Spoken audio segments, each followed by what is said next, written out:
Hi everyone! So this is the part 2 of my mini vlog last Friday, October 27, 2023. So eto nga, after ko na ma-deliver yung pre-love na kurtina na nabili sa akin, naglakad-lakad na rin ako, 5 days in a week, nasa bahay lang ako. And eto na nga, bibili ako ng 30 pesos na pandesal with butter and that 10 pesos yema. So, ayan. Yan, may pangkain na ako for today. Ganda naman ng bahay na yarn. So, ayan, diretso almusal na with coffee, of course. And nakikita niyo yan nasa kalat ng lamesa. Gagawa ako ng candy bags para sa Halloween 2023. And then, after ko mag-almusal, hindi na ako nag-film kung paano ako maghugas ng plato. Next mini vlog ko na lang yan. But, let me show you na din kung gaano kasarap sa paningin yung makita na malinis at maayos yung kusina. Of course, syempre yung mga nasa paligid ng kusina. Dito, sinipag ako kasi medyo nakita ko ng may mga alikabok or dumi. Ayan, syempre, kinakainan. Yung place na yan is nagluluto tayo ng mga kakainin natin. So, I want it to be clean as well. Syempre, may mga nalalaglag-laglag dyan na mga alikabok or something na madumi. So, I want that on a daily basis sana or every other day is nalilinis ko siya. Ayan, including itong mga nasa taas. Syempre, from there, babagsak yung mga dumi or mga alikabok.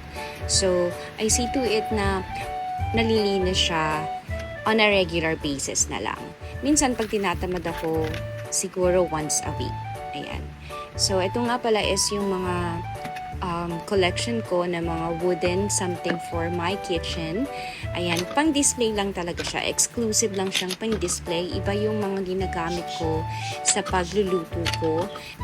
And may napanood na din ako sa YouTube on how to take care of the wooden collection like this na may mga beeswax pala na kailangan ginagamit dyan para manatili siyang makintab. So, I think I have to buy those stuff para next time na linisin ko tong mga wooden collection ko is mas maayos siya at hindi siya, sometimes kasi nagmo-mold, napapansin ko. Kaya, I really need to clean them on a regular basis. Actually, hindi ko na pala na-film yung pag-clean ko ng 4th and 5th layer. Nahirapan kasi ako sa camera. I don't have the perfect tripod or phone holder yet para sa mga ganitong filming. Ayan. So, nasa 2nd layer na ako. And then, natatawa lang ako dito sa 3rd layer kasi I have there like the palo-palo. I don't know, pero kasi natuwa ako nung nakita ko siya nung pauwi kami from Baguio. Binili ko din siya. So, pinang-add ko lang din siya ng accent or arte dito sa organizer ko. And also, dito sa 2nd to 5th layer, gumamit pala ako ng anti-slip mat. Ilalagay ko na lang yung Shopee link sa comment section ng mini vlog ko na to if you also want to purchase that anti-slip mat. It really helps na mag-stay ng maayos yung mga nilagay ko dito sa organizer na to. And then, since sinipag na ako para linisan yung part na yan ng kusina, ayan, lilinisan ko na rin yung aking collection ng teapot. I don't know why, pero super akong na in love sa mga teapots lately. So, ayan, talagang nag-collection ako ng mga ganyan. Actually, may mga nakatago pa ako. It's just that wala pa akong makitang paglalagyan. Ito lang talaga yung spot ng kusina na pwede ko siyang i-display. And whenever na nakikita ko siya, basta nakakasaya siya ng puso ko. Ayan, so ang dami yan.